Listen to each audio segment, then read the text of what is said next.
Good afternoon, everybody, to BODHI MAGGA in the month of April. It's very nice to see you all. And an introduction to BODHI MAGGA. As you know, we are focused on developing mindfulness, sati, samadhi, which is the unification of mind, and the wisdom, panya, that arises through the practice of stillness and insight bhavana techniques. We also focus on looking at practicing the Dhamma to walk the Noble Eightfold Path for liberation from dukkha or stress.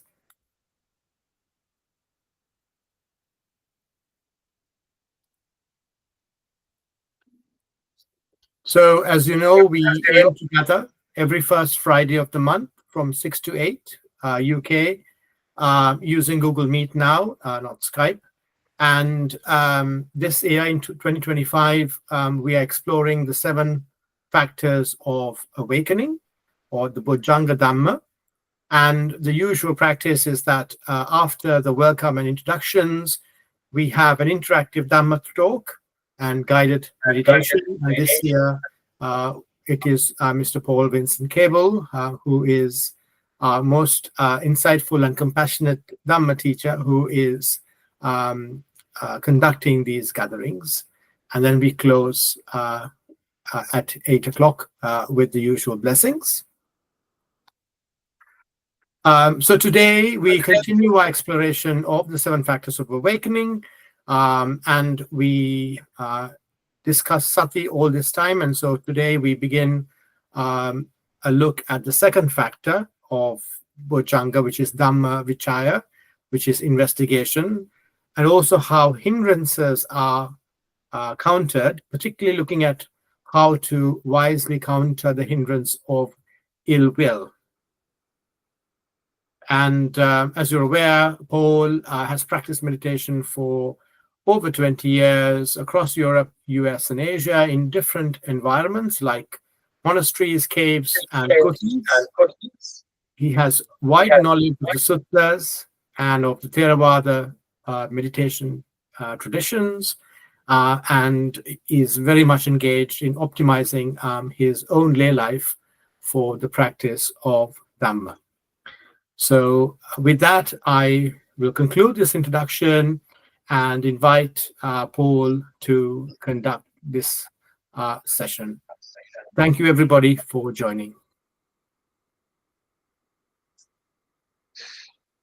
Thank you so much, Gihanta.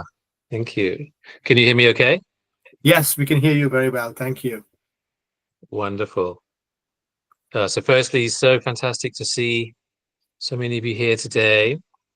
And as Gihanta mentioned, we're going to be deepening our work on the factors of awakening. And for those of you who have been here since January, you'll know that we started with an overview to really look at why the factors of awakening are so key, and the Buddha gave so much emphasis to them, and went so far as to say that without developing these 7 factors, awakening is impossible, liberation is impossible, even the first stage, stream entry, is impossible.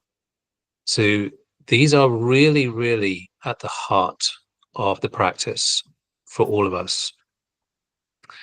And one of the things we spoke about in the very first session is a conversation that Ananda has with a Brahmin called Udiya. And in that, Ananda gives the simile of a fort.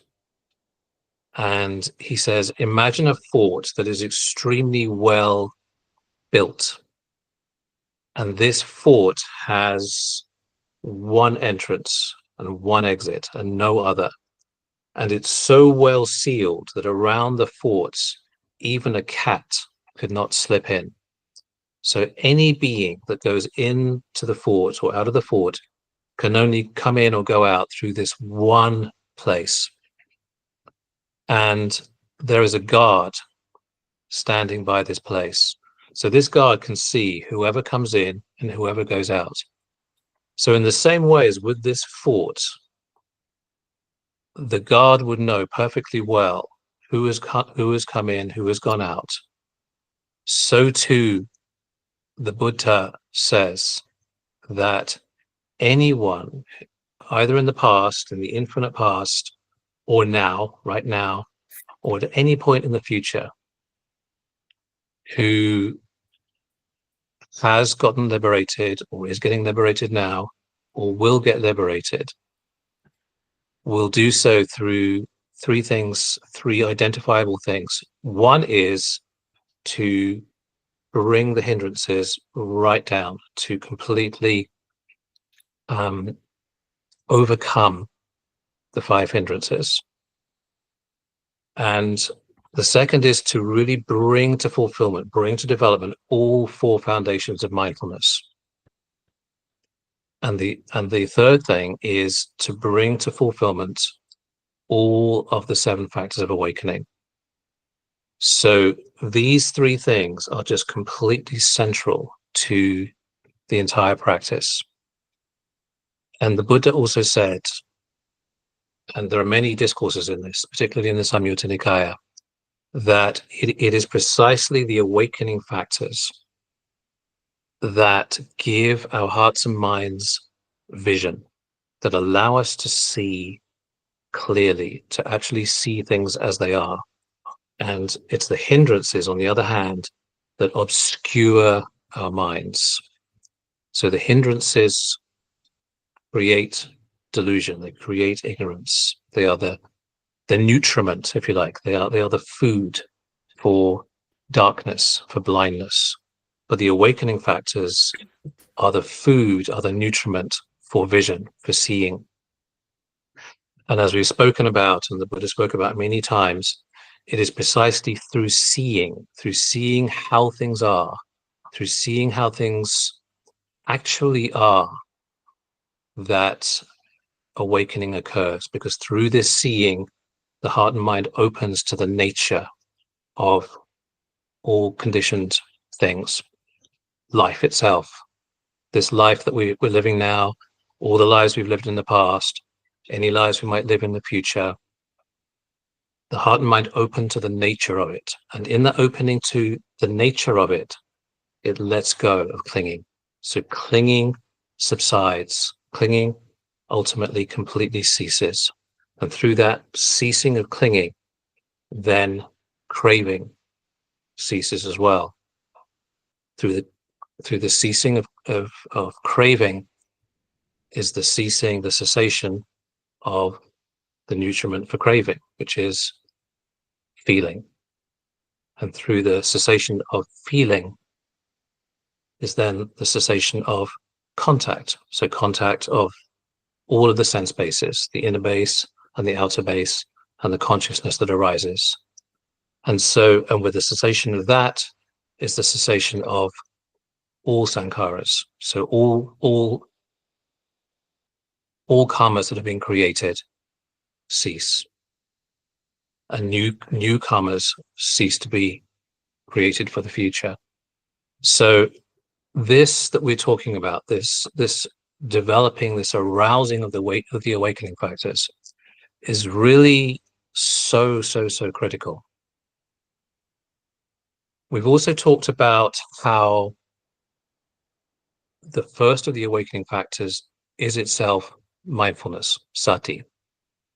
And when we bring forth sati, awareness, mindfulness, that in itself conditions the next one, which is what we're going to focus on today, which is investigation, Dhamma Vicaya. And so this is so key, because what the Buddha says over and over again is that awakening, liberation, freedom is created by previous causes. And so through our practice, we are developing those causes for freedom, for liberation. So liberation is not an accident. It doesn't happen. It doesn't happen all by itself. The conditions have to be created for it. And that's what we're doing with our practice. We're building the foundation for the conditions for liberation to actually occur. Something we've done at the beginning of all of the sessions is a guided metta and mindfulness. And there are many reasons why we do it. One of which is that the metta itself creates a wonderful foundation of purity. And in the bringing forth of the metta, the awakening factors actually develop. And so the metta has this beautiful purifying effect on our hearts and minds, and the hindrances subside through the developing of the metta. So just even this one practice, all of these conditions really start to come to be: the subsiding of the hindrances and the bringing forth of these awakening factors. So we're going to do that today, which is begin with really connecting with metta in our hearts, and then very gradually moving into exploring the nature of the metta itself through the meditation. Okay. So when you're ready, I think most of you are probably in a seated position. So this will be the time to just make sure that you're comfortable, that the body is in a place and in a position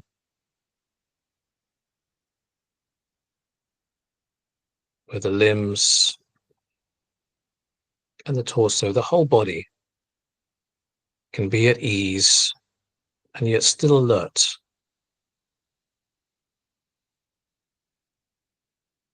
And if your eyes are open, you can either keep them open, or you may find it helpful to gently allow them to close.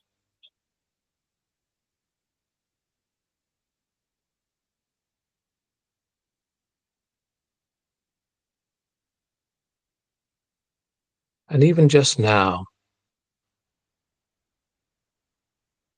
you can start to begin to experience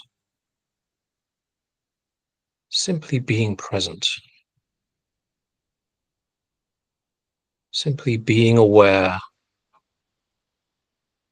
of the moment now.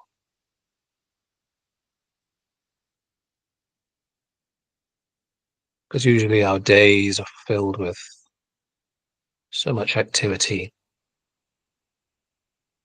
a lot of thinking, usually. You might have been rushing around doing various things during the day, either at work or at home. And so just right now, we're beginning to give ourselves the gift of presence. Simply being with each moment as it arises. Just now.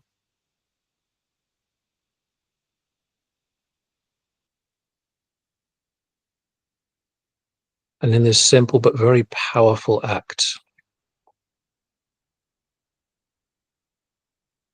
the Buddha taught us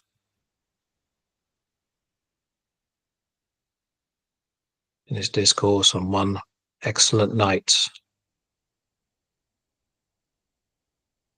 to not dwell in the past, to let the past go, because truly the past has gone. All those moments that arose, they came and they went. The past is gone. And he also said that the future is unrealized. And so to speculate on what's to come, to dwell in what's to come,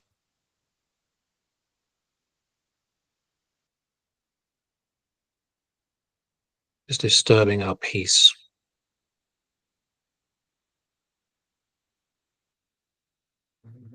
But here, right here, in this moment, right now,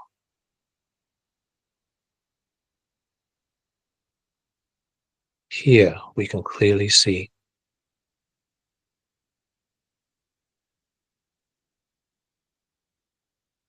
Just now.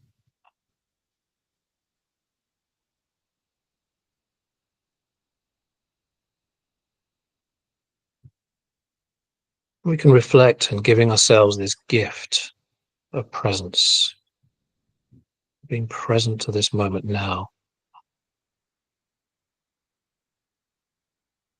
We're actually giving ourselves a gift of kindness, a wonderful gift, because this being present to what's so now is actually so rare.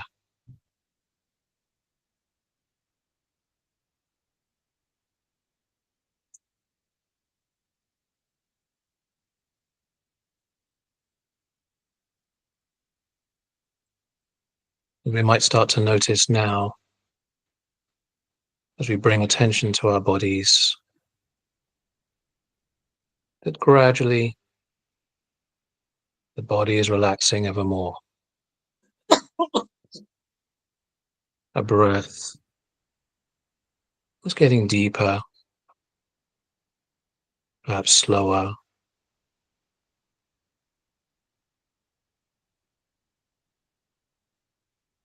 Any tension that may have been in any part of the body is just seeping away. And each out breath, all of that tension that may have been there is just seeping away, just letting go.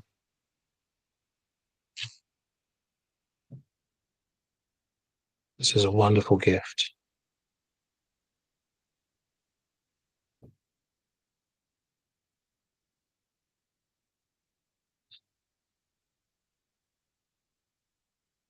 And as we do this, as we bring this kindness towards ourselves, we can also wish that for our loved ones too, because they too long for peace deep down. They too long to be free of all of the many kinds of suffering that there are. And so we can wish this happiness, this peace, this ease. We can wish that for all of our loved ones, our families, our relatives, our friends,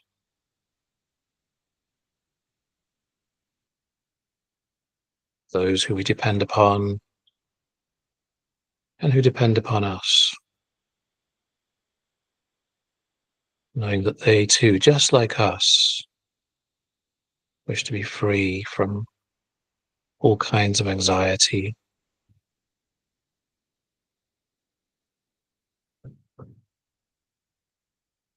And we can extend this wish, this loving kindness, even beyond those in our inner circle, those who are close to us,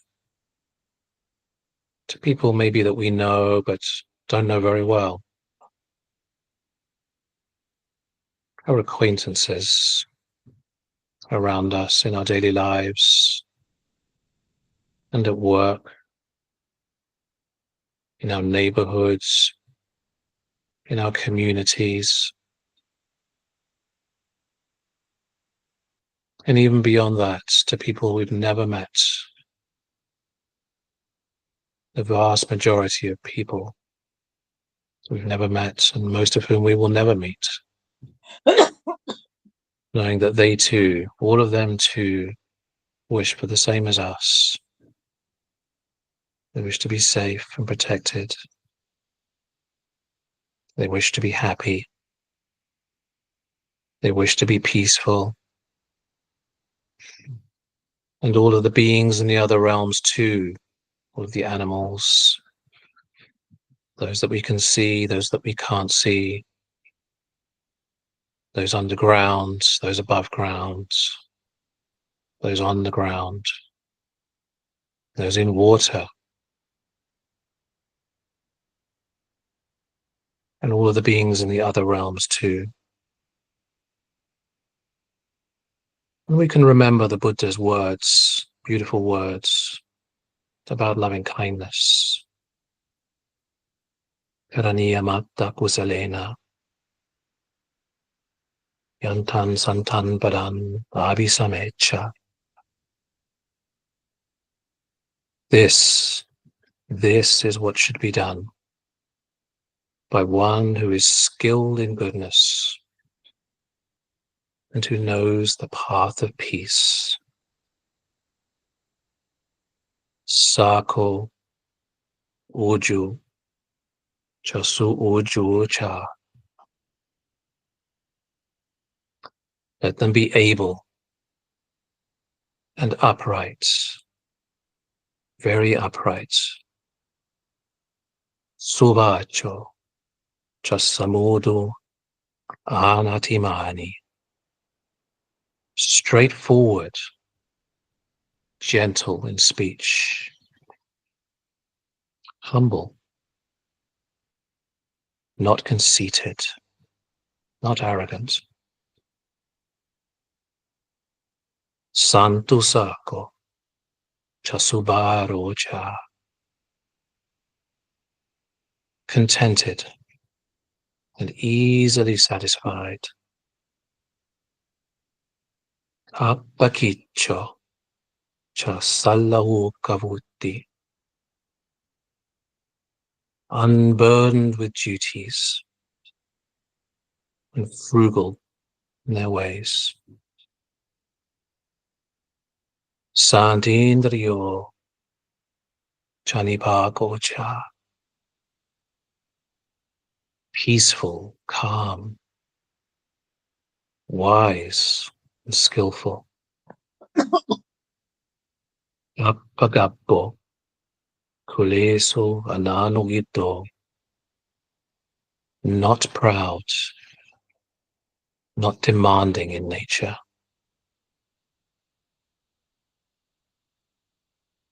Nachakuttan samachare kinchi. Let them not do the slightest thing. Yena vinyu pare upavadeyon. That the wise would later reprove. Sukino vakemino hantu. Wishing in gladness and in safety. Sabesatta bhavantu sukhitatta. May all beings be at ease.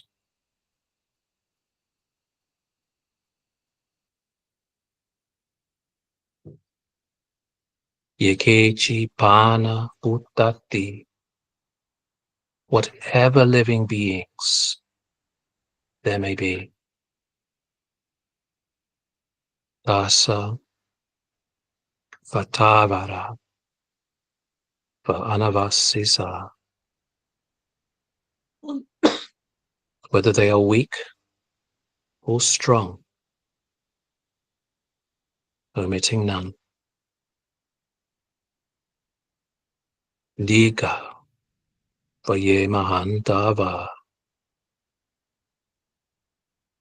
the great or the mighty. Majjima Rasaka Anukatula,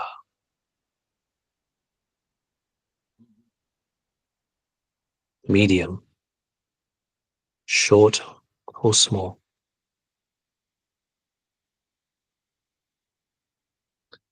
Ditta Vayecha Aditta, those who are seen and those who are unseen. Yecha Dure Vazanti Avidure, those living near and far away. Bhuta Vasambhave Siva, those born and to be born. Sadesatta Bhavantu Sukhittatta, may all beings be at ease. Na paroparan nikubetta, let none deceive another. Nati manyeta kattachi nankinshi, or despise any being in any state. Vyarosana patiga sanya, that none through anger or ill will, nyanyan anyasa dukkha nichya, wish harm upon another. Mata yata niyan bhutan ayusa eka bhutan anurakye, just as a mother protects with her life her child, her only child. Ivampi sabba bhutesu, so with a boundless heart should one cherish all living beings. Manasan bhavaye aparimanan.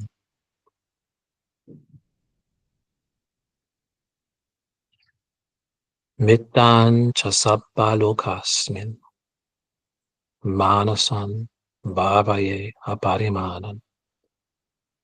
Radiating kindness over the entire world.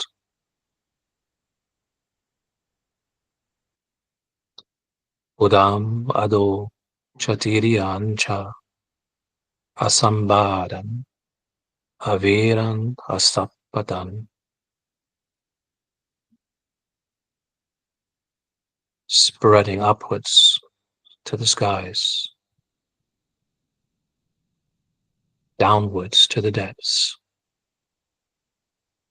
outwards and unbounded, free from hatred and ill will.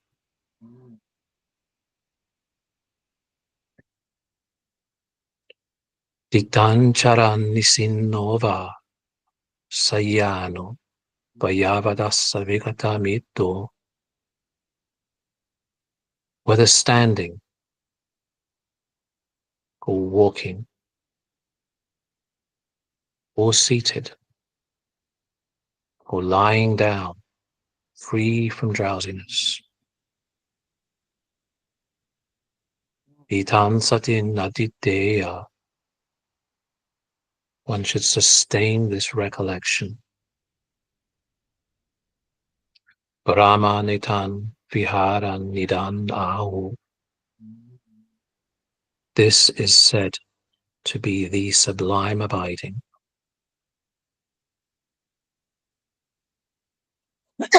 Dittincha anubhagamma, by not holding wrong views. Silava dasanena sampanno, the pure-hearted one, having clarity of vision. Pamesu vinaya girdan, being freed from all sense desires. Nahi jatu gappasayan punariti, is not born again into this world.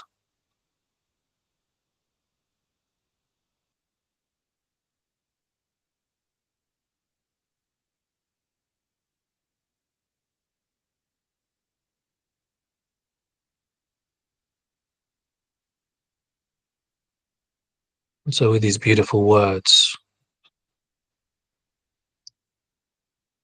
from the Buddha himself, we can really know the extraordinary protection, power,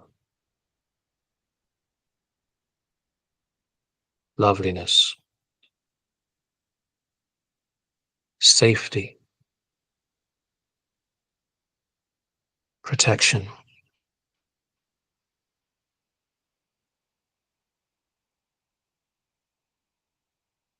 with holding loving kindness in our hearts as for ourselves and truly for all beings.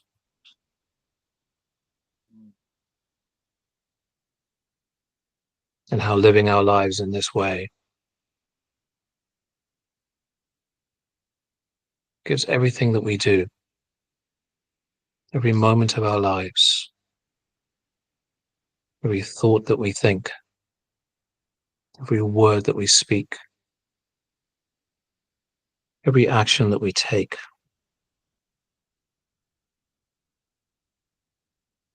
gives us a foundation. It gives us a basis for freedom. We are traveling the road to liberation by living our lives in this way.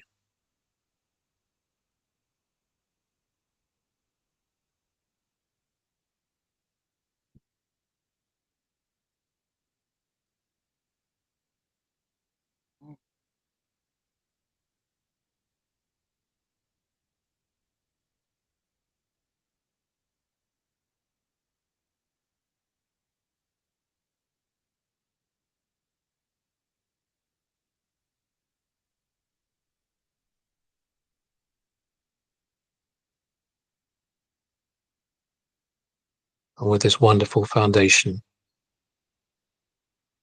comes goodness of every kind. Our health strengthens. We have more energy.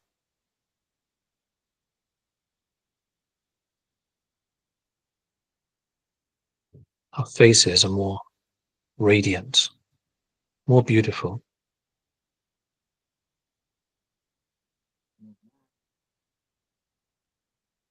When we go to bed, we fall asleep easily. We're not troubled by bad dreams. And we wake up refreshed,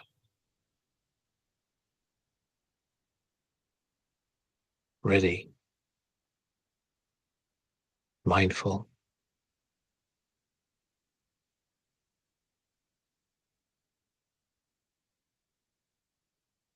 With this metta karuna, our relationships are lovely, are harmonious, free from dispute.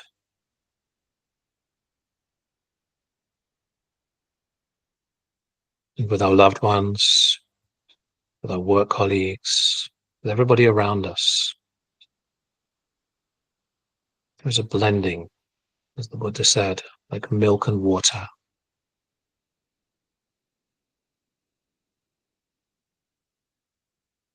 So we feel the fruits of loving kindness in the way that we act towards other people.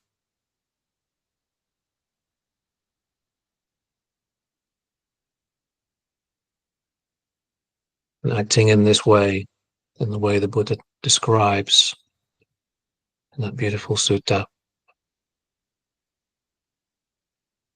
our sila is purified.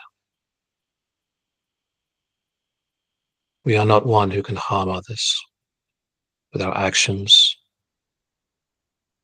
with our words.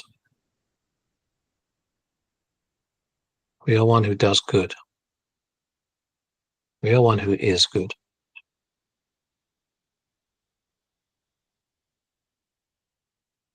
And with this metta, we are naturally generous, open-hearted, freely giving. We don't feel the stain of miserliness, of stinginess. We experience the bliss of generosity.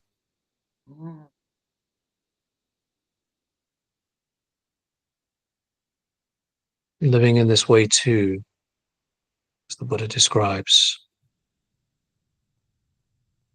our views, our intention is purified. We live with samma sankappo, with right intention, with a heart inclined towards relinquishment, to letting go, with a heart inclined to loving kindness, to compassion.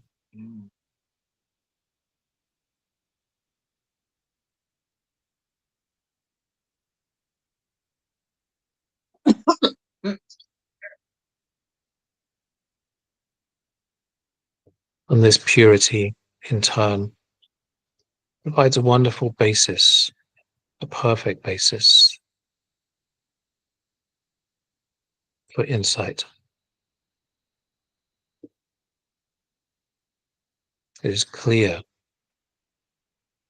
out of the purity and clarity of our hearts that all conditioned things are impermanent. Sabbe sankara anicca, without substance.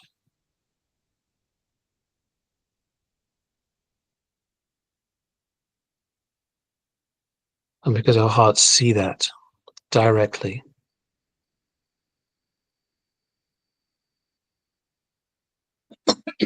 it's also clear to us that all conditioned things are dukkha, are unsatisfactory, and ultimately suffering. Sabbe sankara dukkha. All conditioned things, without exception,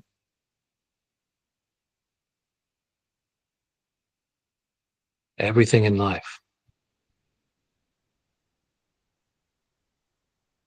all of our seeing, all of our hearing,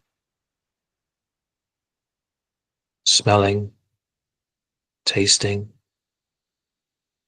tangibles in the body, or the cognition of the mind, all of it is dukkha. It is not to be clung to.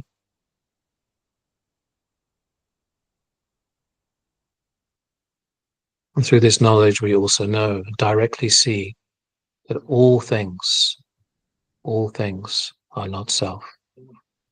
Sabbe Dhamma anatta, all things.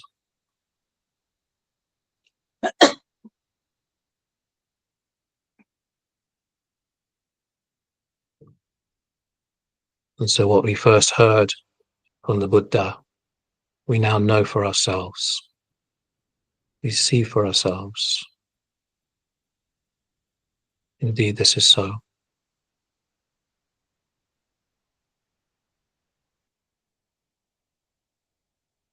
And as the Buddha said, the path to Nibbana exists. A Buddha, a Tathagata, is one who points the way, who shows the way. We ourselves must walk the path.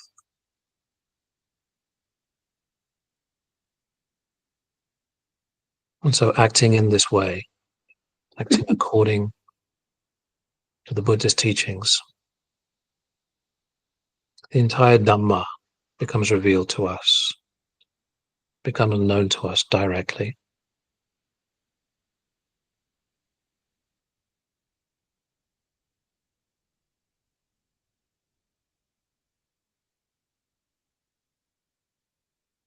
And we know for ourselves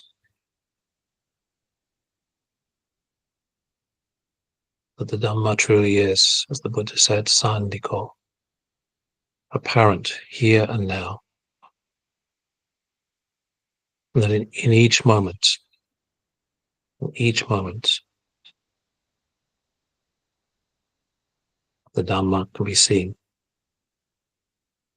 be seen with right discernment, with wise discernment.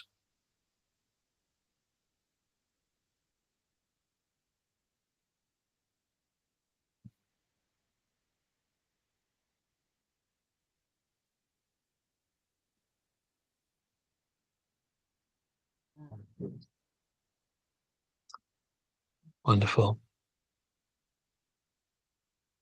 And so in your own time,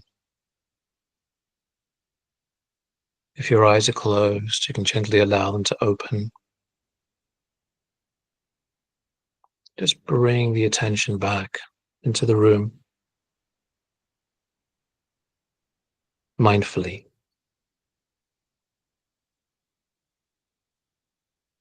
And so as the eyes open, there's seeing,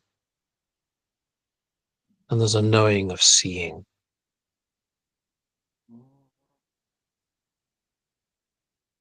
There's seeing, and eye consciousness, the knowing of seeing.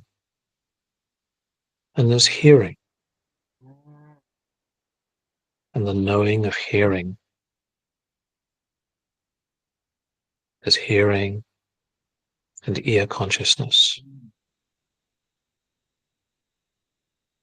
Smelling, and the knowing of smelling. So there's smelling and nose consciousness.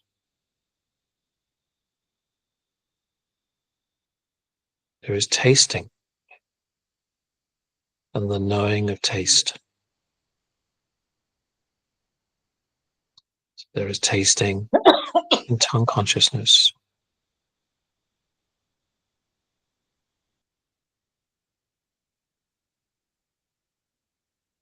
And there are tangibles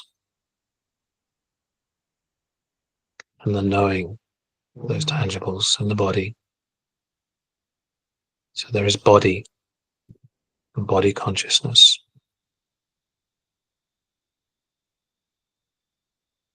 And there is mind and the knowing of the mind. Mind and mind consciousness.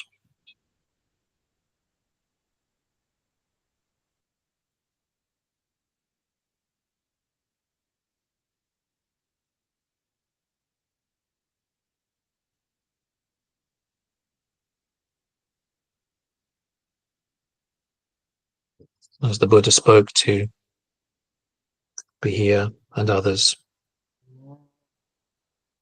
that truly is all there is.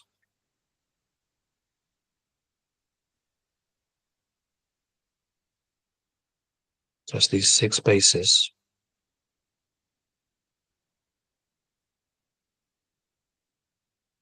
Arising and passing away.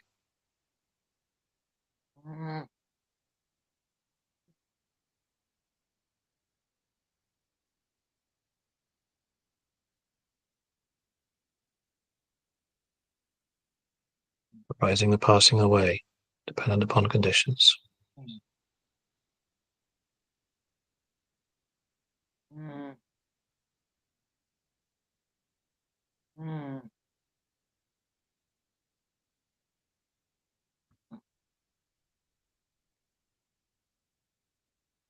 Wonderful. Thank you so much.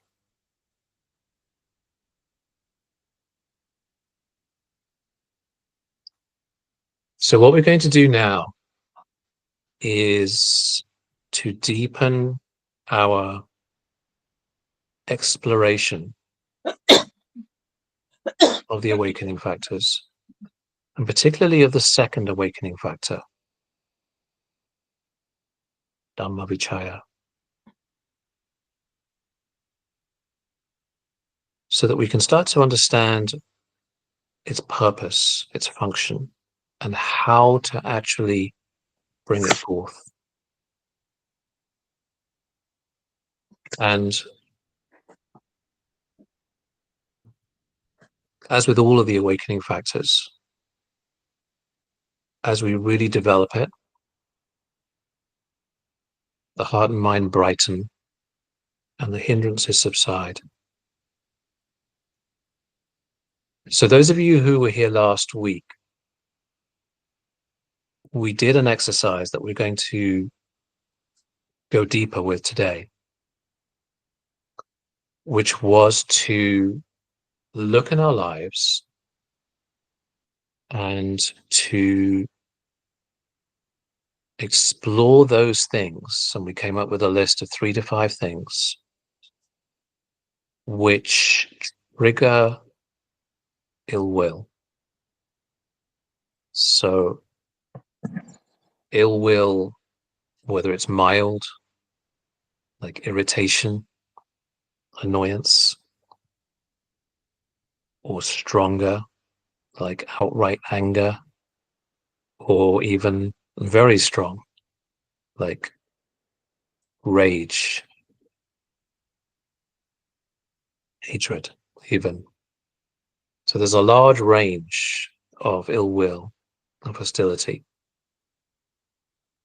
So we're going to explore that today, and in particular, how to use the second awakening factor, that awakening factor of examining, investigating, scrutinizing, how to use that to really conquer, ultimately, to conquer ill will.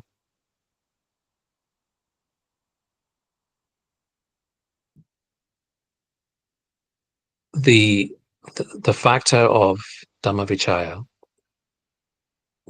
what part of its function, really central to its function, is seeing directly and understanding directly what is kusala and what is akusala. So in other words, what is skillful, what is actually for our benefit, what actually leads to happiness, what actually leads to our welfare, and what is akusala, what leads to our harm, what leads to pain, what leads to suffering, what leads us in a bad direction.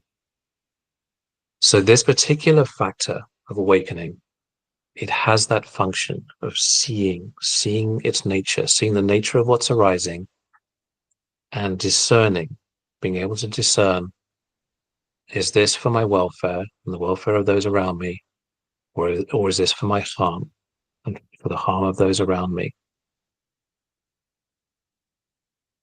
One of the similes that the Buddha used for anger, which all of us know so well in terms of its effect, is he described it as like a plant with a honeyed tip and poisoned root. A honeyed tip and poisoned root. So why would he say that? A honeyed tip and poisoned root. So if you think back to times when you have been angry, in a state of anger, one of the things that's interesting, very, very interesting, when our mind is angry, somebody did something, let's say we hear that somebody's going around saying bad stuff about us.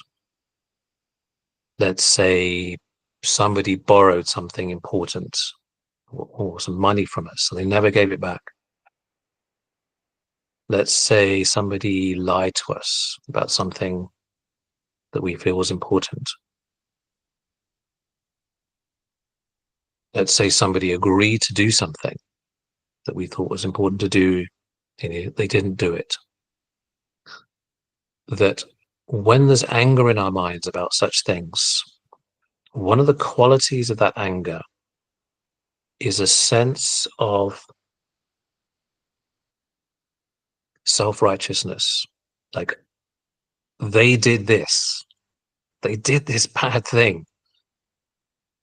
Like, and often they did this bad thing to me, or to people that I love, or to people that I care about, or they're doing bad stuff to people. And in that sense of righteousness, there's actually an interesting sense of satisfaction, because we feel justified in our thoughts, in our reaction, in the way that we're thinking about it. And so this honeyed tip that the Buddha is speaking about, it has a certain sweetness to it from this point of view. And sometimes, you may have heard other people or even yourself saying, well, they did this thing, they did that thing, and I'm going to have it out with them. I'm really going to let them have it. I'm really going to flay them. I'm really going to smoke them. These kind of phrases that we have in life.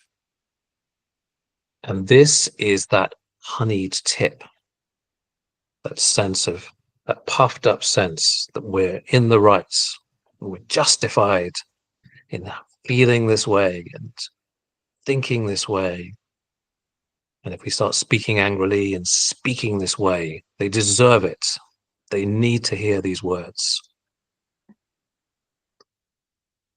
But what we don't see, what we don't get at those times, is what the Buddha refers to in the same simile, the poisoned root. So in the same way as if we eat a plant that tastes nice, it has a honey tip, but if the root is poisoned, that poison extends all the way through the plant, and every single bite that we eat of that plant is poisoning us. So as we go around, puffed up in our self-righteousness and telling these people off because they really deserve to be told off, what we don't see is the poison, is that what we're doing is we're creating the seeds, we're planting the seeds which will inevitably bear fruit of pain. That it is inescapable, it is impossible that these seeds will not sprout in pain for us.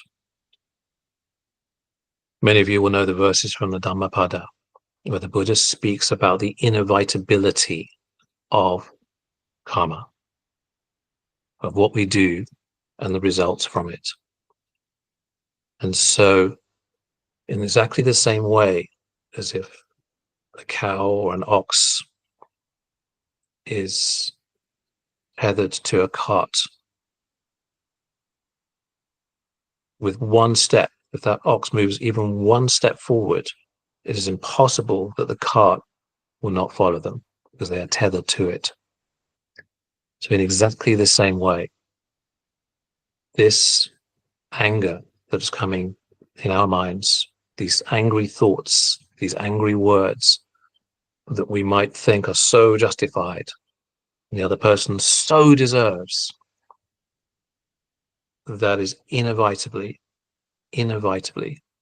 going to result in pain for us of some kind, great or small, depending on different conditions. And so reflecting in this way is the beginnings of reflecting, of using Dhamma Vicaya, of discernment in the way that the Buddha spoke. because ill will, hostility thrives on the unexamined. So when we allow ill will to fester in the mind without examining it, it thrives.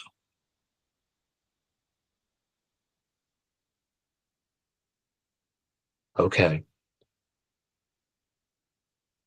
So what we're going to do now is, as always, to keep things, we want to keep things always very, very practical. We want to keep all of our practice practical, because the path to liberation is practical. It's entirely practical.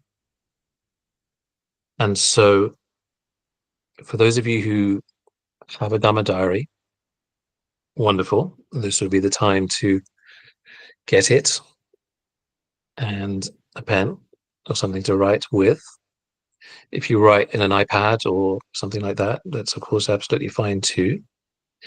If anybody's new and you've never done this before, this is our practice of Dhamma journaling. And it's really extraordinarily useful to journal. And there are so many different uses for it. One of them, which is what we're using it for today, is to get clear about these patterns in the mind and what Dhamma we can bring to them. It's also worth jotting down in your Dhamma diaries favorite Dhamma that you have, particular discourses that you love, particular verses that you love, particular udana, inspired utterances. If you like the Jataka, the birth stories, some, they're beautifully inspiring. Those, whatever Dhamma it is, just to jot them down, and you'll be so happy, Dhamma happy. Sukha will arise as you go back through your journal, things you wrote last week, last month, last year, and this Dhamma that you wrote, on rereading it, on contact with the heart again, be like, yes, I remember that. Yeah, and you'll feel the connection with the Buddha's words, with what he's saying. All right, so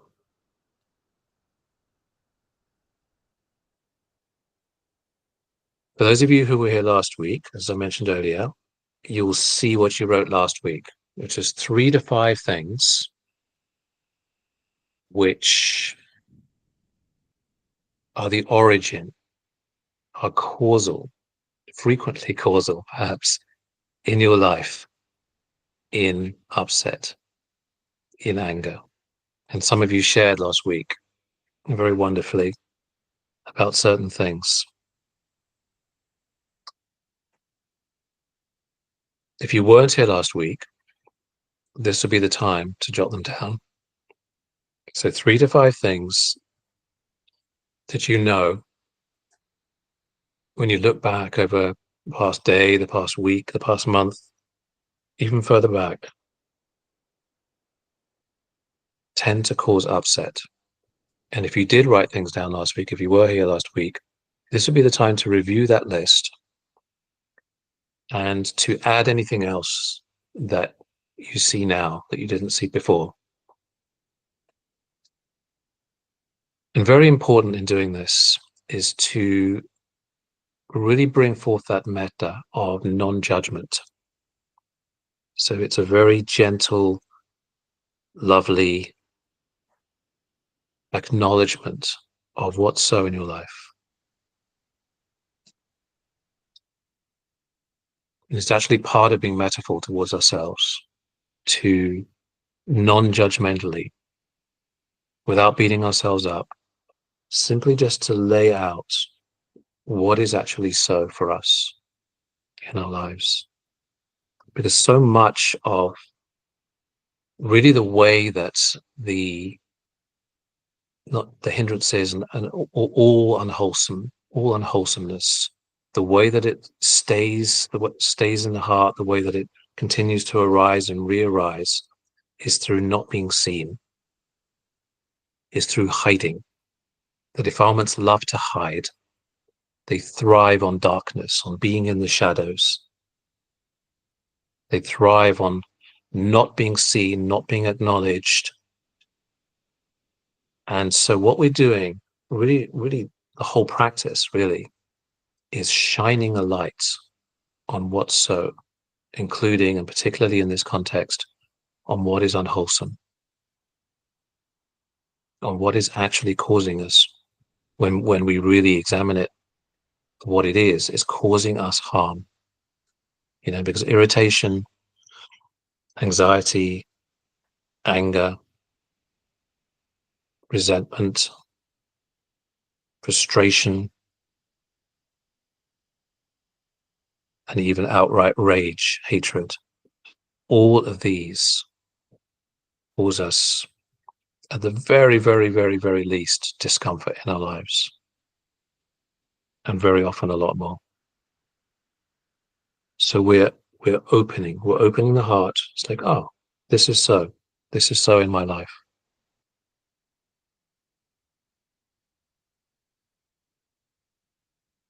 So I'm just going to give you a couple of minutes to look at whatever you've written, to add to anything that you've written.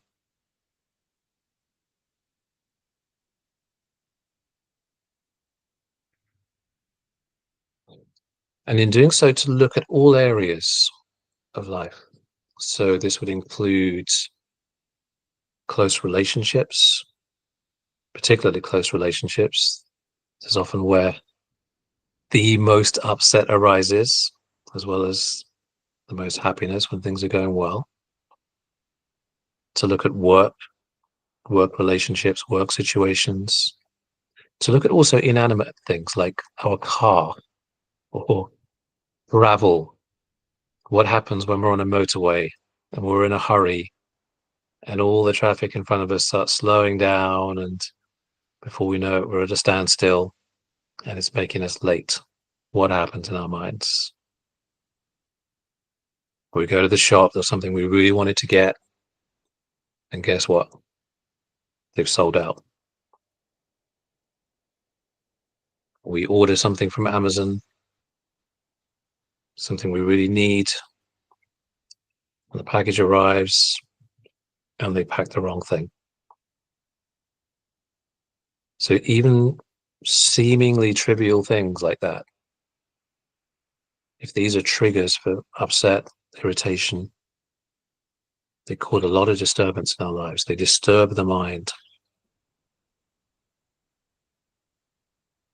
So anything like that, even the trivial.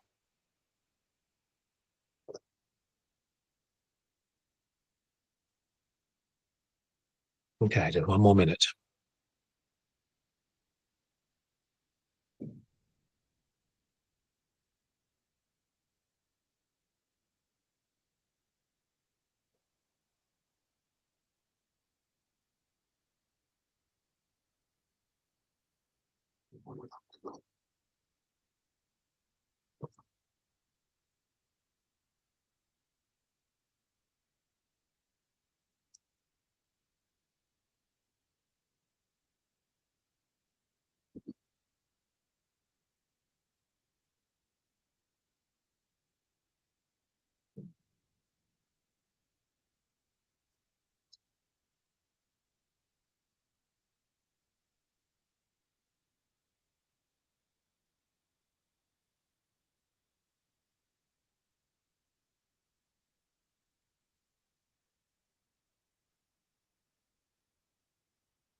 Okay. So, with these things that are the origin, that are causal in ill will arising in the mind, the Buddha said that paying unwise attention, to, well, any hindrance, in this context, ill will, that paying unwise attention allows the ill will, allows the hindrance, allows the defilement to continue arising in the mind and even to strengthen. So all those times in the past and any time that we might in the future have had our minds dwell in upset, in hostility, really fundamental in what's sustaining that is unwise attention. And so it's very, very, very helpful to start to use this Dhamma Vicaya, this investigation, to start to see in what ways I'm paying unwise attention. So what does unwise attention look like? So in your Dhamma diaries, so below or next to the things that you wrote, I'm going to start suggesting certain ways in which the mind pays unwise attention. So how that manifests. So you may want to jot some of these down, because what we can then do is to look at which of these we see in our own minds and then what to do about it. Okay. So one way is what I mentioned earlier, which is letting the mind dwell on what the other person did wrong, on how they wronged you. And you'll notice with that, it has a sort of, it keeps the mind locked into sort of personality view. They did this to me. And it has that quality that I mentioned earlier of self-righteousness, making my, I'm right. They're definitely wrong. That kind of self-validation, invalidating them. So this is one of the ways that unwise attention manifests. So there's that personality view and that sort of puffing up of oneself. Okay. The next one to jot down, to consider, is to look at the language of our own thoughts. So if you recall, if you look at one or more of the things on your list and see if you can step the mind into what happened, what was going on in the mind at the time. One of the things you'll notice is even in our thoughts, the language itself is angry and often abusive. So even though we may not say anything, the mind may be thinking, oh, that idiot, that stupid person, maybe even using various expletives if it's really, really angry. So there'll be a harshness even to our internal language, the kind of words that the mind is choosing to use to describe the other person and what they did. And this is very important because this internal language feeds the ill will, and the ill will in turn feeds the language that the thoughts are using. So it becomes a cycle. So what kind of language, when your mind is angry, irritated, annoyed, what kind of words, what kind of language, what kind of tone do you notice your mind typically comes up with? Are there particular words, are there particular insults that your mind often uses? Yeah. Okay. And number three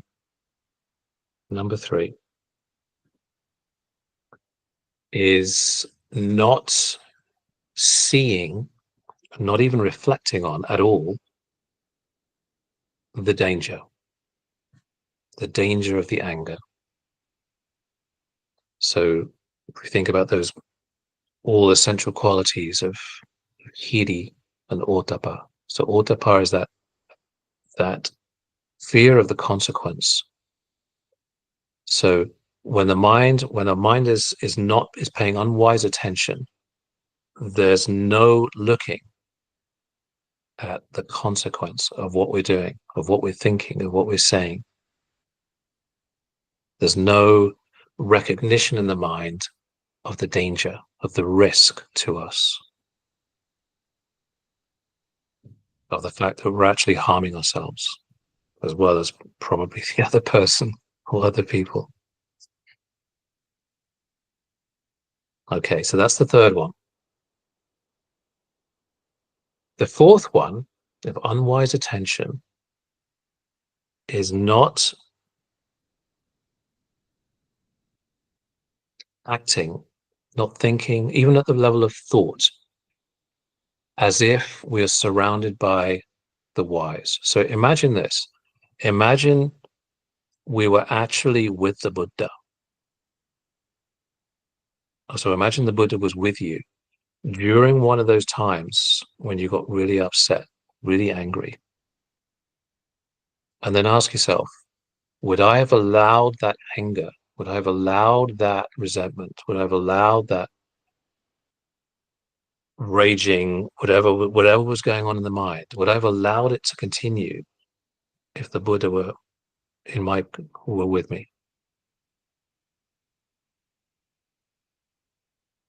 So that's like the ultimate example of being with wisdom. But even if you were with somebody who you really respected in terms of wisdom, you had a very, very high regard for, would you behave the same way?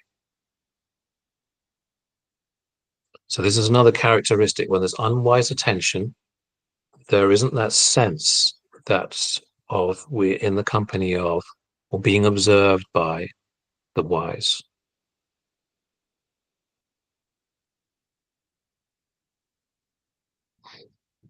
Okay. A couple more. So the next one is that when we're paying unwise attention, there is a sense of blame, blaming, shaming, guilting the person or the thing that we're angry with. And so some of you may remember from last year in the discussions there, and Ron sharing. So Ron shared the incredible power of really seeing that we are cause in the way that we react to things, completely causal. So when we get angry, or when we are angry, one of the characteristics of that is not seeing that we are cause in the way that we are reacting. So what the mind does is blaming. It's blaming the other person. You did this. You did this to me. As opposed to they did whatever they did, but I can react in a wise way. So if you consider the Buddha's reflections on equanimity that he taught us, I am the owner of my actions. I am heir to my actions. I am born of my actions. I'm related to my actions. I abide supported by my actions. So that is a deep sense of responsibility. I am cause in the way that I am acting. I'm cause in the way that I am reacting. So when we're paying unwise attention, there's no seeing of that. We're just a victim of whatever they did. We're at the effect of whatever they did or said. And related to that is, with that blame, is a failure to try to understand why this might have happened, why they might have acted that way, why they might have said that thing that they said. So there's no trying to see what might have caused their actions. It's just the mind pointing, blaming, shaming.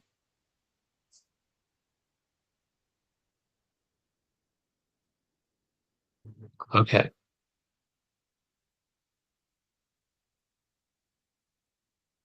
So just going to give you a couple of minutes just to reflect on those, to look at, to compare the list of things that you wrote about the origin, those things that tend to cause upset, cause anger in your life, and then to look at these characteristics of unwise attention. And the question you're asking yourself is, which of these, and this is not an exclusive list, by the way, there are other things too, which you may well think of. So which of these aspects of unwise attention do I see in my mind, a characteristic of my mind? And if you think of some other things too, fantastic. And then we're going to do some sharing.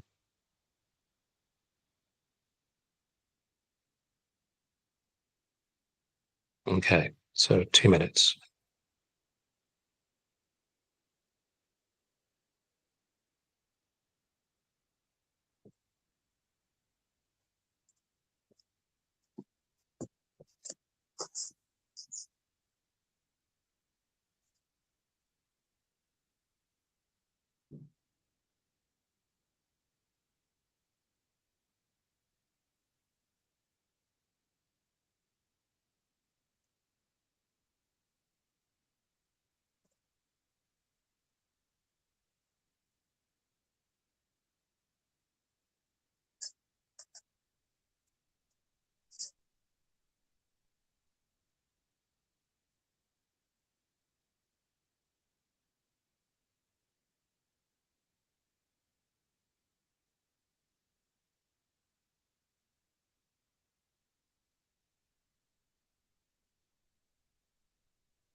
Okay, wonderful.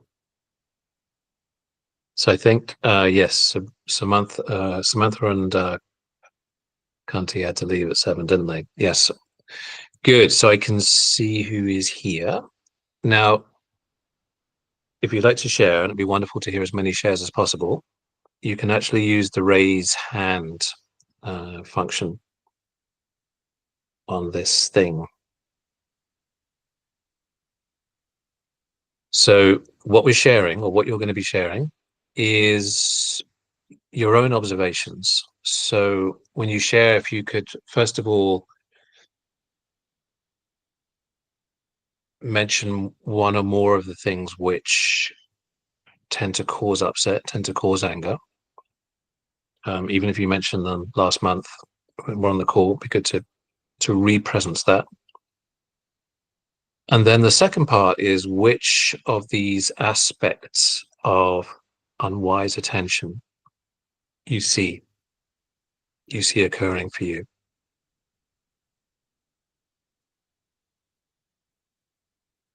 And always remembering, that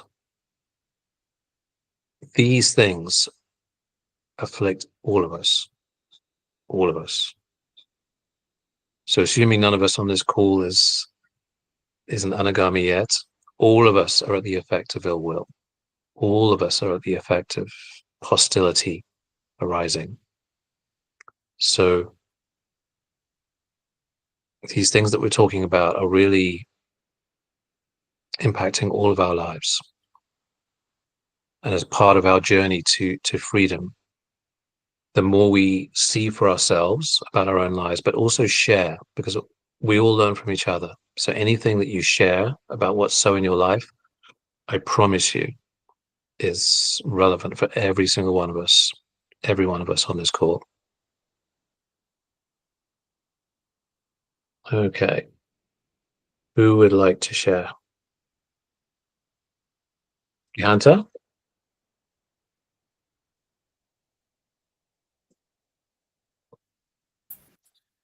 Ideal, yes, no problem.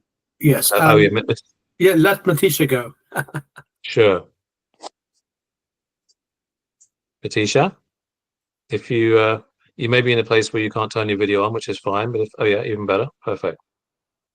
Okay.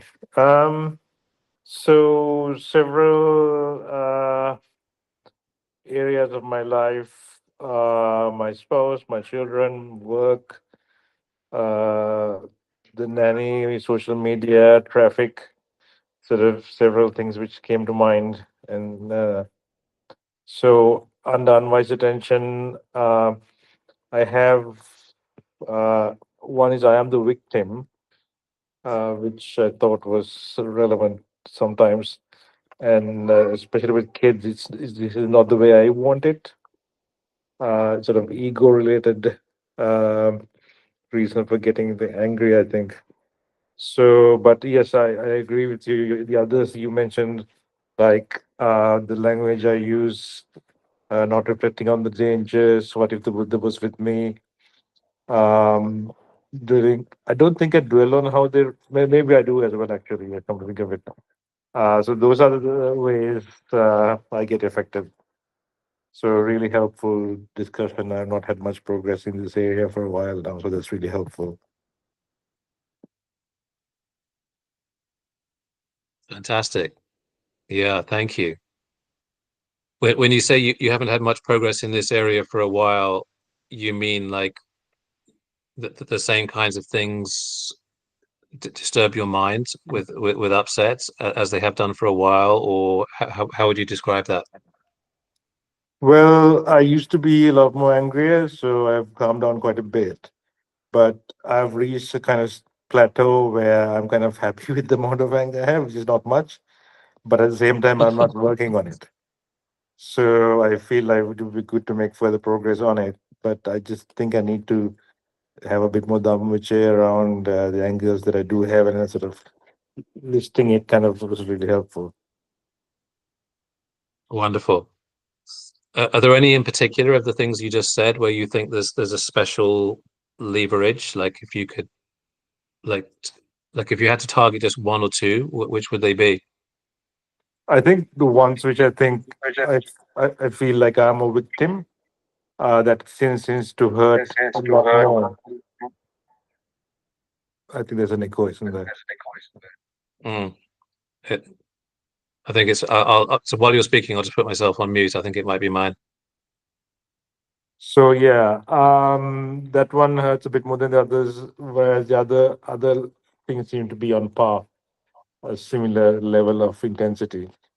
But if I feel victimized, as if somebody was, I feel as if somebody was attacking me, then I think my feeling of anger is more.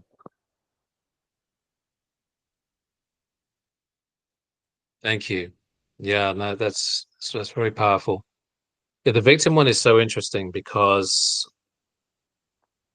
like in the case of our children, um, or our pets, like for example, I have a cat, and I think you have a cat too, right? Or more than one Excellent. cat. You know, so if they're misbehaving and they're doing something contrary to our wishes, and anger comes up, part of the I certainly see this in my own mind. Part of the feeling of it is like a sense of sort of almost like powerlessness, that they're doing this thing to me. You know, they're misbehaving, they're not acting in the way that they should be, they're inflicting this pain, you know, on me. You know, as you said, it feels like we're a victim of the situation. And yeah, so the power, I mean, I'm thinking back in my own life. It was actually Ron who shared this with me. First shared this, I think we're talking about like 2002 or something, like well over 20 years ago.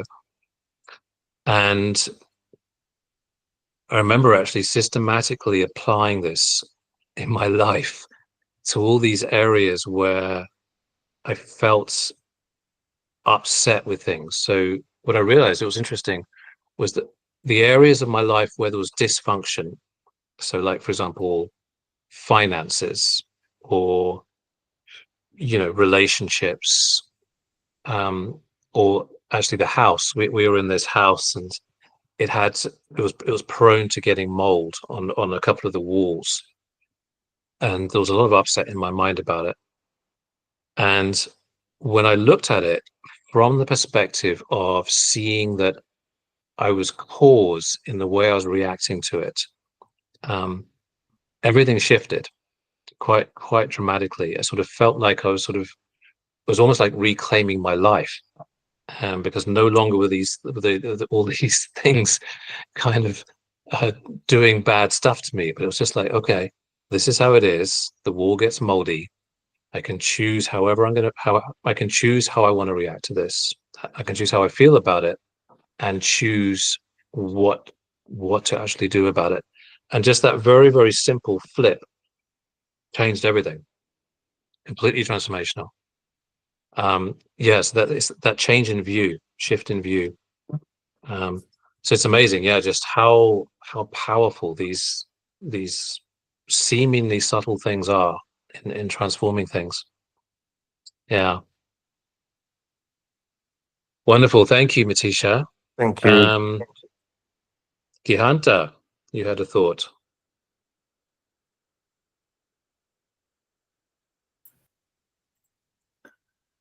Yeah, I guess similar to Matisha, one of the things that sometimes occurs to me and causes a lot of tension is situations where I think I wasn't treated fairly, or I was unjustly treated, and the hurt that it caused. And this, I think Matisha also mentioned, of being a victim. And I often don't see my role in that. I only see the fact that I was a victim, and therefore, why was I treated that way? You always think that the reason I'm in that situation is because of something that was caused by the other person, or or maybe a set of people. You never sort of think, oh, I was the cause of that, because you mentioned this whole thing about being the owner of my actions, but in those situations you always sort of see yourself being the sort of person who's treated badly by the other person, and that's how you see it, and then that constantly causes more resentment and anger. So that's one thought I want to share. The other one I thought I wanted to share was actually to do with the meditation we started at the very beginning, where you talked about this whole sense of how important metta give, which is the opposite of resentment and anger, having love and loving kindness, and how that leads to security, but interestingly, and liberation. Whilst, as you can see, what's happening in the political landscape today, but also in our own personal situations, when you want security, when you want protection, it's generally aggression or being aggressive, or building a fortress of structures around you and being aggressive. I think is normally how we try and build security for ourselves, whilst being sort of having metta and loving kindness, being gentle, almost leads you to being vulnerable. So I think it'd be interesting if you could talk about that, because generally you want to be strong to be protected. You want to be strong to be secure. You want sometimes, yes, which leads one to sometimes almost become aggressive, because that gives you a sense of security. Whilst the Buddha's word and what you talked about at the beginning about being gentle and loving and kind, and that leading to liberation, that leading to protection, that leading to security. Normally in society, that's not how we see it. So, yeah, I think I've said what I wanted to share. Thank you. Thank you. Yeah, this is a really big thing.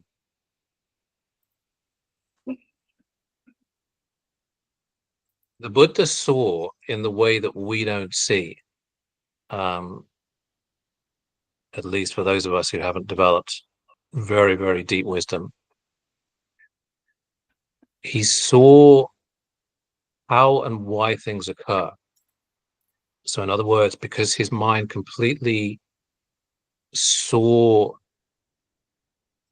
the second noble truth of that all things arise and pass away, dependent upon causes, dependent upon conditions. So if we look at, let's say, the world in the way that it is, and not just like in a global sense, but even our local communities or what's going on at work or anything like that, there are many causes and conditions for this, and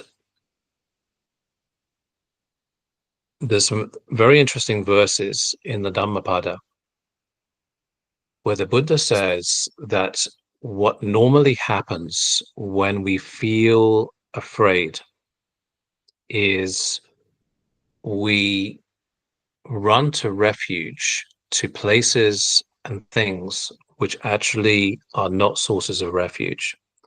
So he gives a whole list of examples. So we run to like things which we imagine like sacred things. He doesn't list this, but this it would include things like this, of where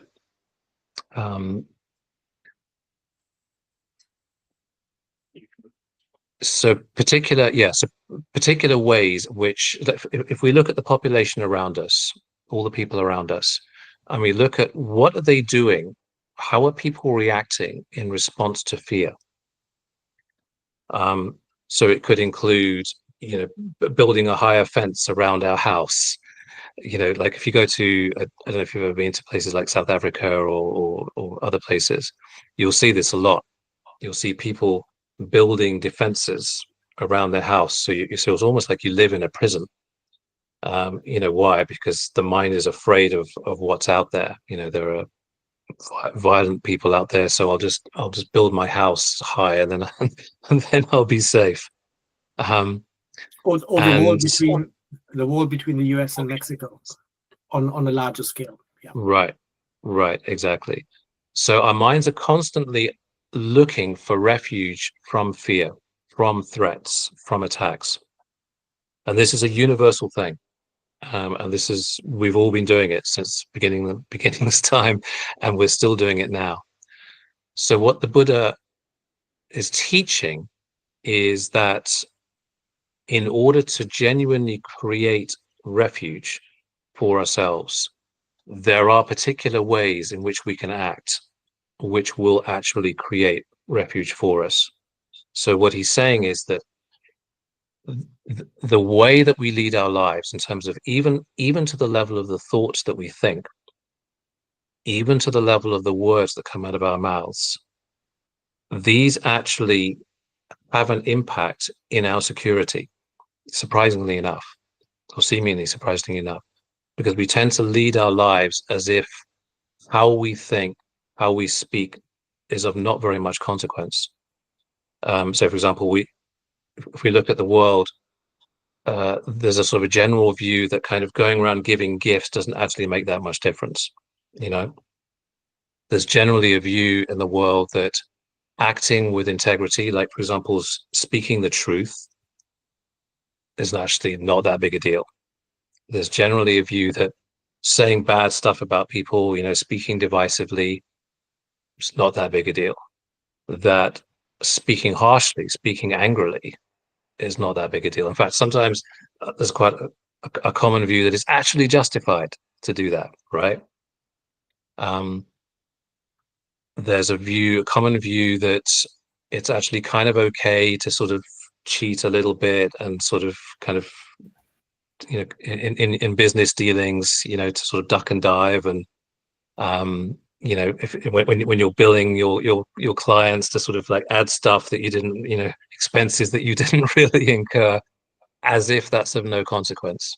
Yes, and aggression is considered to be strength, and being gentle and kind, supple, being all the words you talked about in your meditation today, from the sutta, about not being proud and not being gentle, and all that is sometimes considered to be almost being soft, being passive, being vulnerable, being that's how people perceive you sometimes. Not strong, but the opposite of that. Yeah. Absolutely. And so the Buddha is saying, because he saw causality completely, he totally understood causality, that actually the very things which we might think are making us vulnerable are in fact giving us protection, are in fact making us strong. So, for example, if you consider the discourse where he explains, he says to the bhikkhus, do not be afraid of making merit. And then he goes on to say that he, in a previous existence as a hermit, spent 7 years developing metta, and then went on to say that in those 7 years as a human, and 7 years go by quickly, right? I mean, if you think back 7 years ago, it's not that long ago, is it? Mm. So just in that space of time, he created the merit, astonishing, off the scale merit, to be Mahabrahma several times, 3 times, I think. Was it 7? I think, no, 3 times. To be Sakka, this incredibly powerful being, Lord of the 33 of the entire Tavatimsa realm, 23 times, who and the residual karma for him to be a ruler, a very powerful, rich king, many, many hundreds of times. So in extraordinary period of time, to have great power, great security, great happiness, great status, fame, all of these things, which we all, most of us spend our lives craving, from doing what? From practicing metta. How did he know this? Because he had complete vision. So he's saying that the kinds of things that people typically do in their lives, thinking that that's going to get them security, thinking that's going to get them safety, is actually doing the very opposite. And actually the things which are going to create strength, security for us, are these very acts of kindness that we're talking about, of developing kindness. It's kind of counterintuitive, because it's so the opposite of what everybody's doing.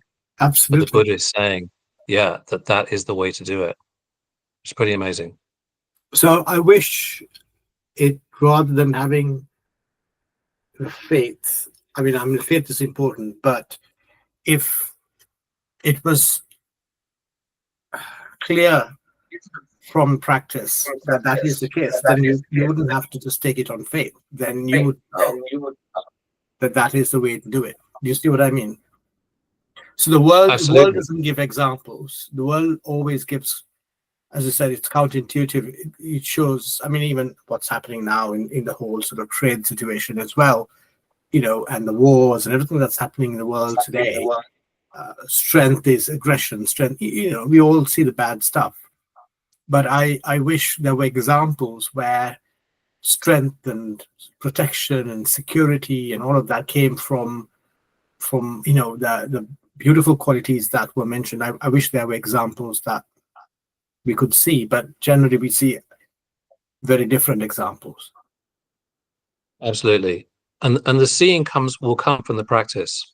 So the more wisdom develops, the more the mind sees causality, the more it sees dependent origination, and the more it sees exactly what the Buddha is pointing to. So we don't have to take it on faith. You actually see it in the practice. Yeah, so don't worry, you will see it. Right. Just to say, Ron, I think, has a question. Yes, please. Thank you, Paul. Thank you too. Ron, can you hear us? Yes. Fantastic. Yeah, no, you were asking for examples of where unwise attention played a role in upsets. And I have a whole lifetime of experience of that. Even recently, and what I've seen repeatedly, unfortunately, I'd like to get more insight as to why it's so difficult for the mind to learn, is that there's a recurrent trigger, and it's when I'm trying to, in my mind, and I think genuinely, trying to do good, trying to be a good person, trying to be helpful, and the person, and it's usually Charadhamma, my Dhamma partner and wife, been married like almost 37 years, doesn't hear it that way, or doesn't get it that way.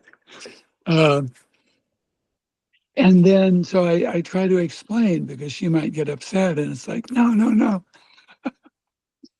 And then my explanations don't work. And then I get really, really upset, and it just spirals downward or spirals upward in terms of upset.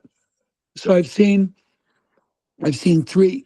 four things actually. One which Mathisha mentioned, and that you talked about a bit, and that's the tendency totally to be at the effect of what's happening, to be the victim of it, and really seeing, like, through that unwise making in the mind, that she's making me. She doesn't understand. She doesn't get this, and like I talked about before, and that it's like what I know is that whenever we point out there at anyone or anything that's making us upset, we're giving away our power. All of our power, all of my power is flowing out through my finger, through my mind at what I'm holding, and making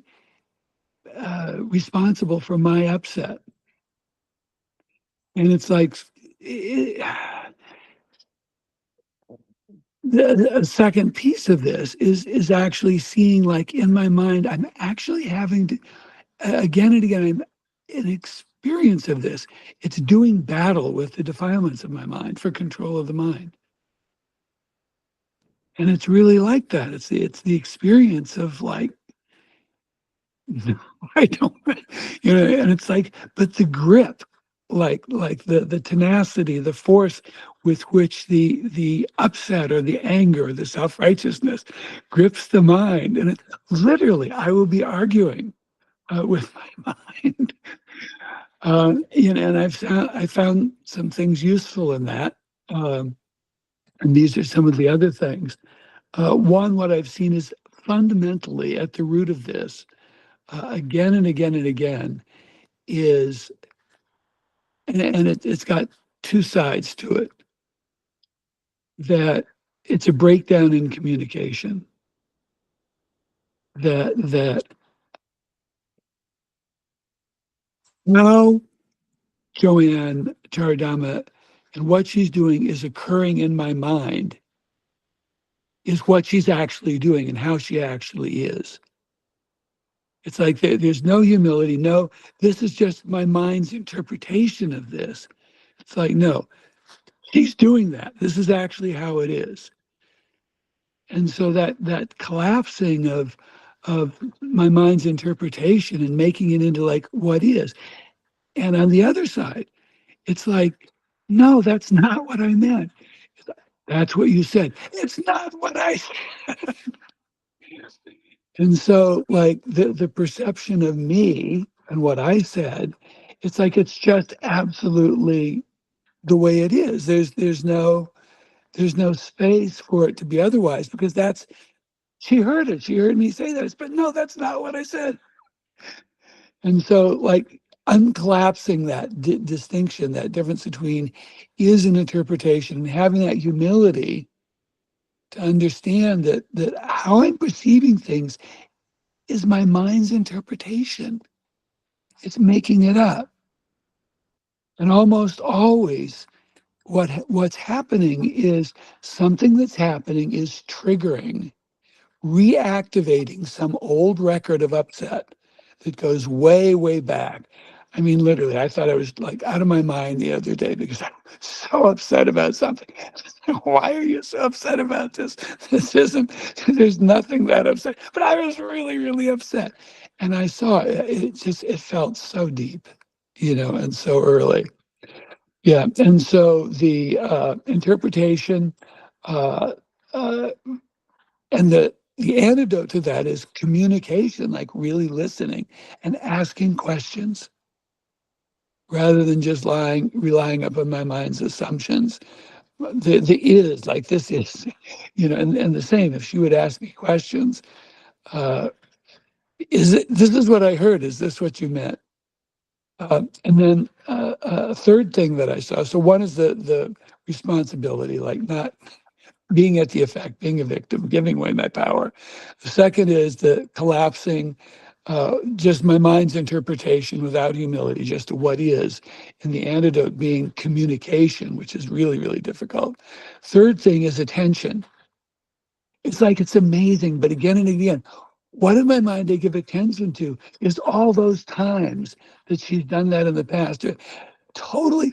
Yeah, I do not think about all the wonderful things that she's done, all the goodness that she did even that day, like all it's like the Kiles's interpretation and what it's presenting to my mind, literally, that the images, the interpretation, very, very strongly, it's like it's demanding, like, yes, this is the way it is. And I found that if I literally challenge that and put my attention on like all the good things, like literally wise attention. Also, if I put my attention on the things that I've done, because so often the things that I'm upset about, could you do that? So I look and think, oh, geez, but I do that. I've done that. Yeah, there's a Western growth teacher, Byron Katie, that has two really great questions when things come up. One is whatever your mind is telling you, you challenge. You say, is it true? You ask, is it true? Is it really true? And it's like, I think maybe not. Anyway, and then so the interpretation, what I put my attention on, like what she's done, not what I've done. And, the Buddha said this, we tend to focus on other people's wrongdoings and faults and hide our own from ourselves. But literally, if I take it and it is so therapeutic. And often a smile will arise in my heart and sometimes in my mind. I was like, oh, and it actually makes me happy because I can see it's like, oh, gotcha, the kilesa, and it actually loosens the grip when I actually get because then the clays go, ooh, they kind of shrink away. And then the fourth thing is self-talk. And it's amazing, like what the mind is saying to itself. like the little voice in the head, because it's saying this over and over and over these things. And you could actually, if you're mindful and you pay attention to it, you can actually hear it saying these things. It's like, and not just in a soft voice. It's like, yeah, shut up.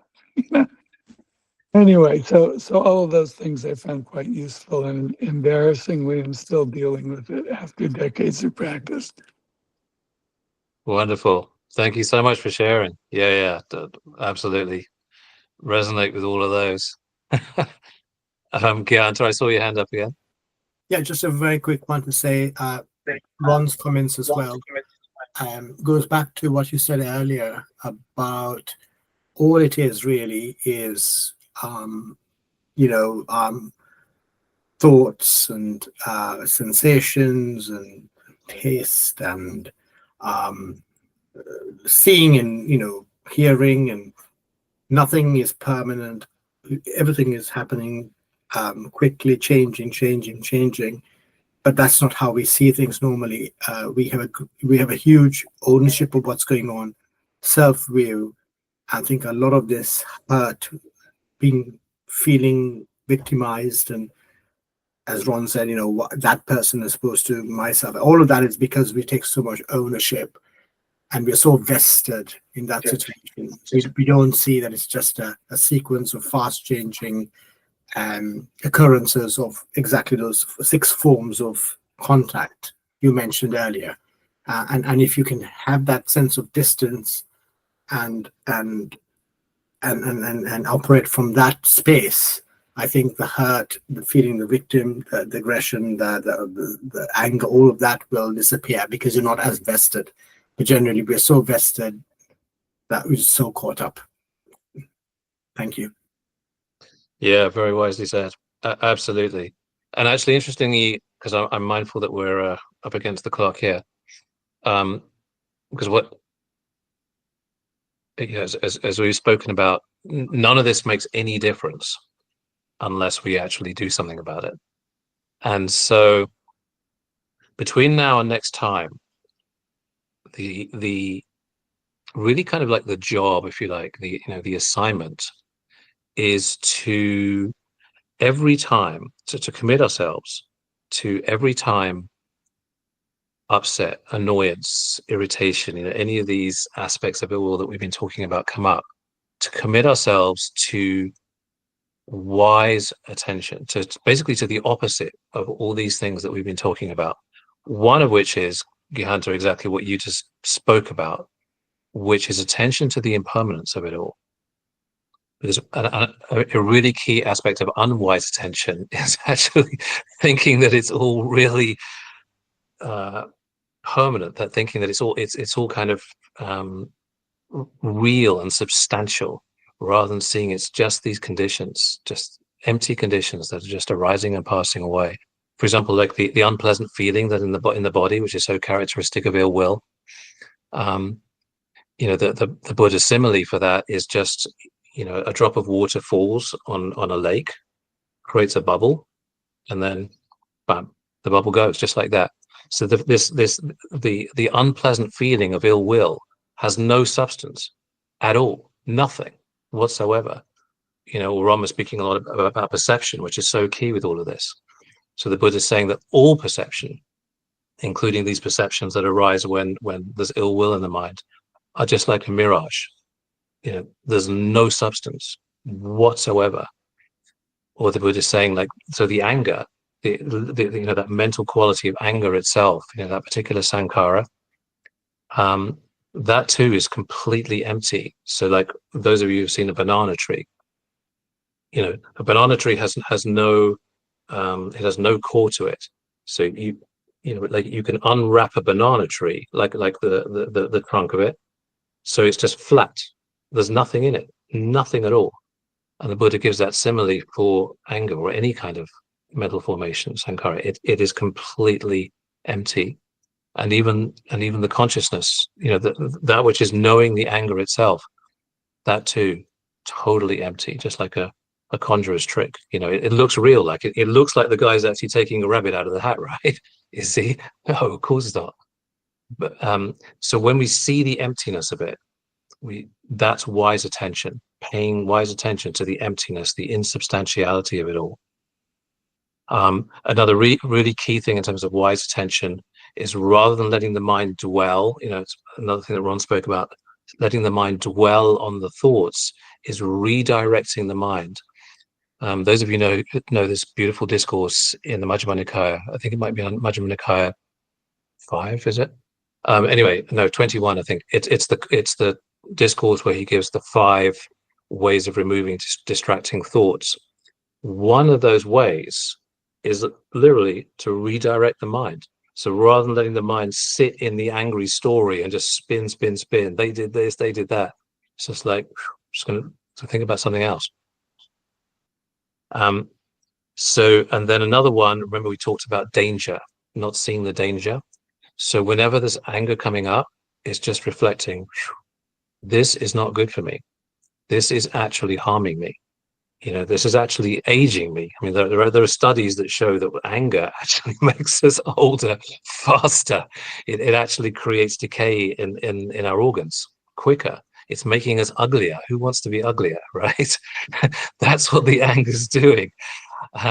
Not to mention the karma that will ripen in the future from other things. The harm it's doing to our relationships. There's so many ways in which it's harming us. So just reflecting with that otapa, that fear of the consequence, and the hiri too, just because we want to be a good person. So that conscience, this is not good. This is not good for me. So between now and next time we gather, to spend some time, and I would actually suggest you review this frequently. So ideally even every day. So towards the end of the day, to look back and just ask, were there any times during the day when I got upset, when I got angry? What were the causes of it? In what ways did I pay unwise attention? And going forward, so tomorrow, in what ways will I pay wise attention whenever anything like this happens again?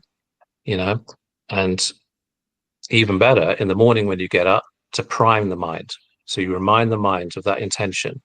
During today, whenever annoying things happen, I will pay wise attention, and just to bring to mind what those are. So you're priming the mind, and then at the end of the day, reviewing. And I promise, if you do that between now and next month, you'll have made a lot of progress in actually conquering this very, very damaging defilement, and the incredible fruits that come from actually overcoming it. Really, just off the scale, astronomical fruits. Wonderful.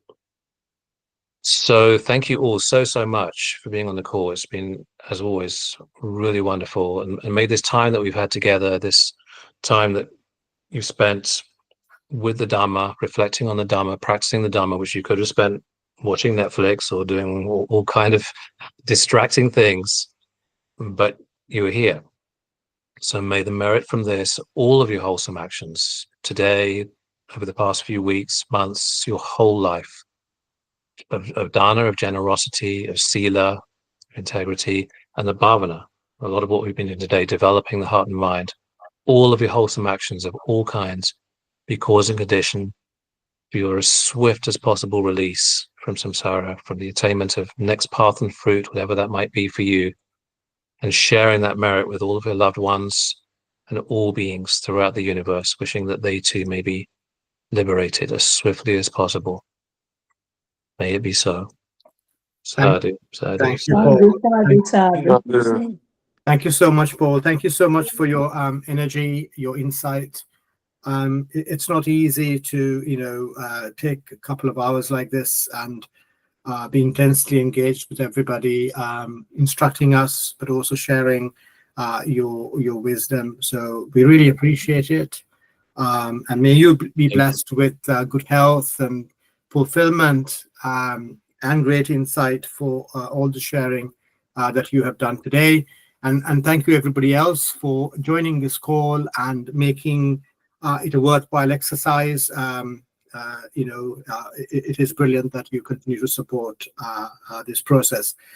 So we will see everybody back on the 2nd of May, I think, is the next Friday, the first Friday of next month. Let me just double check. Yes, it is 2nd of May that we come back together, and let us continue to reflect on the lessons that Paul has shared with us about wise attention, about making sure we don't spin, but we redirect when we're in that situation, and we move towards wise attention, away from the hindrances, awakening the factors of enlightenment that are so important for our path and our progress. Thank you, everybody. Thank you. Thank you. Thanks, Paul. Thank you, Amber. Thank you. Good one, Thank you, everybody. Thank you. Thank you. Bye-bye. Saranai. Thank Have a you. good Bye-bye. weekend. Bye-bye. Bye-bye. Bye.